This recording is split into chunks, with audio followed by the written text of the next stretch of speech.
Grabe, 5.75 Saudi Riyal lang yung transfer fee dito sa Tikmo. Ito na ata yung pinakamurang transfer fee na na-encounter ko dito sa Saudi Arabia sa mga online transfer apps. Kasi sa mobile halos 8 Riyal Kala ko yun na yung pinakamura. Sila 5.75 Saudi Riyal lang. At mataas din ang palitan. Nakakasabay din sa palitan sa mga STC Pay at sa iba pang online transfer apps dito sa Saudi Arabia.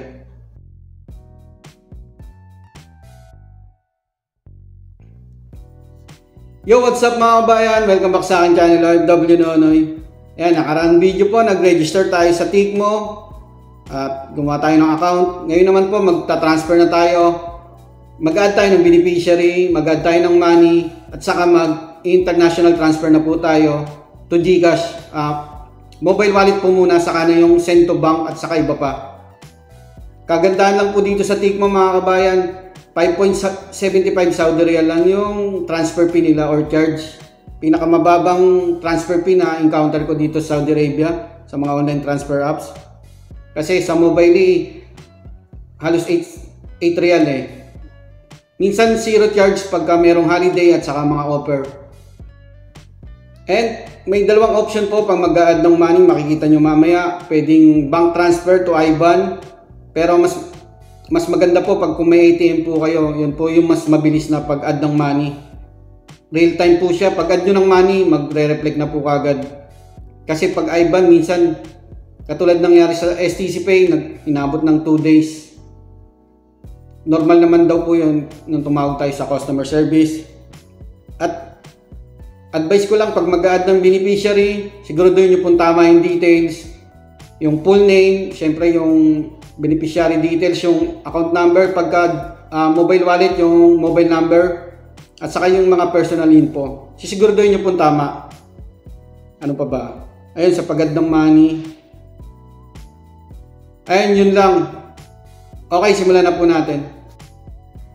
Login lang po kayo sa Tikmo apps nyo. Enter nyo lang yung passcode nyo po dyan. Ayan yung dashboard ng account natin. Nandito po sa baba yung mga menu tab. Ayan, offer. Cashback po yan. Budget. Pero naman sa gitna, homepage po yan. Kasi ito history. Yung history ng transaction natin. At ito naman sa dulo yung cards. Ayan, gagawin din po natin ng video yan. Kuha tayo ng card. Balik na tayo sa dashboard natin. Dito naman po sa gitna yung pinaka services. Ayan. Tapos ito yung account details natin, yung IBAN account natin. Pwede po natin gamitin yan pag magta-transfer tayo gamit yung bank transfer. Mamaya sa add money. Andiyan po yung account natin, ANB, Arab National Bank. Bank natin. Mag-add na po tayo ng beneficiary. Punta po kayo dito sa ito, transfer money, international transfer. Agree nyo lang yan. Yan, transfer details, transfer destination, siyempre Philippines po yan. Search nyo lang PH. Ayan po yung mga transfer method. Merong cash pickup. Check po natin yan sa susunod. Ito, bank account din yan. Kasunod na video na po yan. Pero dito po muna tayo sa mobile wallet. Ayan, GCash po yung papadala natin. Yung GCash account ko. Click nyo yung GCash. Tapos next. Ilagay nyo na yung beneficiary details. Ayan, lagyan ko lang. Full name dapat. Mobile number ng GCash. Siguraduhin nyo po tama yung details. Ganyan po yung format. Nationality, Philippines. Ito, itagal nyo po yan. Slide nyo yan. Para nakasave na po yung beneficiary. Tapos dito yung choose relationship. Own account ko po yan. Kaya may account na lang. Ayan, i-check nyo po muna bago nyo i-next. Magsisend ng OTP ang Tikmo. At may tatawag din po dyan. Pakinggan nyo lang yung sinasabi ng customer service. You have requested to activate an international beneficiary. Press 1 To approve, press 2. To reject. Thank you for using Tickmo.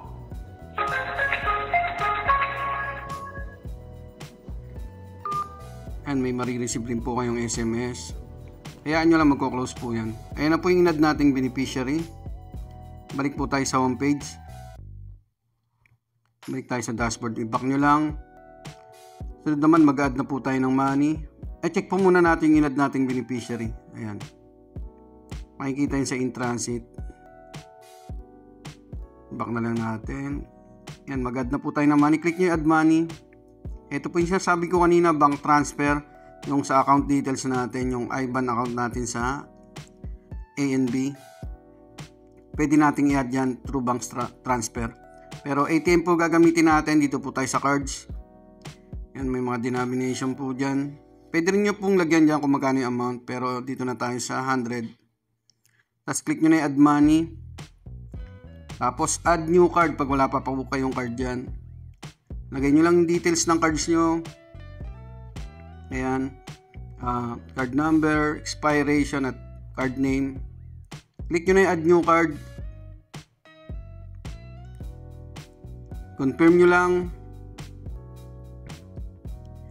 Magsisend ng OTP yung bangko nyo. Enter nyo lang po dyan sa box. Tapos click nyo yung blue for confirmation. Yan, okay na po yan. Successful na yung add ng money natin. Magre-reflect na po yan sa account natin. Press lang kayo dyan sa bandang ibabaw. Yan na po, nadagdag na siya. Magta-transfer na po tayo. Click nyo yan ulit, in transit.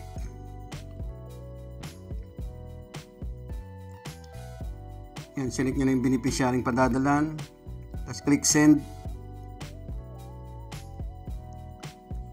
Ayan, sa send money option, dyan tayo, amount. Tingnan natin kung kasama na yung charge dito, kung may option sila. Tapos conversion, ayan yung exchange rate. Makikita na po kagad natin dyan. Tapos purpose of transfer, family support na lang, lagay po natin.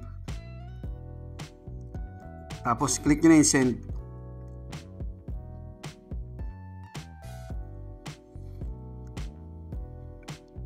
Hindi pala nakahiwalay yung charge. So, gagawin natin 94 Saudi Real lang padadala natin.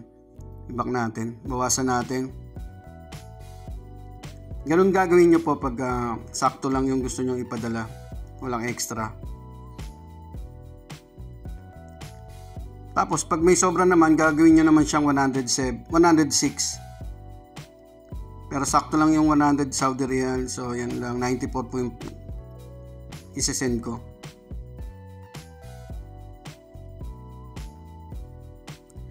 Yan, 94. Andyan po yung charge 5.75 kasama yung VAT. Click nyo na yung pay. Magsisend ng OTP ang Tickmo. Enter nyo lang dyan. Ito lang din na ano dito tatawag po ulit sila pag for security purposes naman po yan. Kasi nasanay tayo, OTP lang sa ibang mga transfer apps. Approve nyo lang naman yan katulad kanina. Press 1 lang naman yan. Pakinggan nyo sasabihin sa customer service instruction. Press 1 to approve. Press 2 to reject. Thank you for using Tickmo. Yan, makaka-receive din po tayo ng SMS yan sa yung transaction receipt natin. Nasa SMS din po natin. Mache-check din po natin yung status. Ayan, nabawasan na. Balik tayo sa in transit. Tapos dito sa tracker transfer. Ayan, makikita natin yung status dyan. Click nyo po yan yung pinaka-pinadala nyo. Ayan yung status. Makikita nyo dyan yung progress nya. Ayan, payment successful na. So, hintayin na lang natin. Close na natin. Check natin kung gaano kabilis ma-receive. Ayan, agad-agad, kako-close ko lang ng Tickmo. Na-receive ko na yung sa Gcash. Ganun po kabilis. Pero depende po yan Minsan, syempre, may delay din. Hindi natin maiwasan.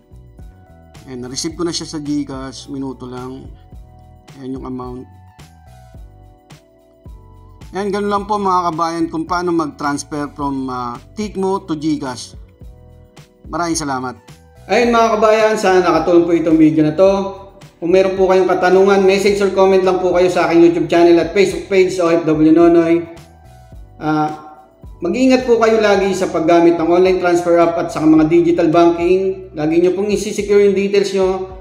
At syempre yung OTP, huwag nyo pong bibigay kahit kanino. Maraming salamat.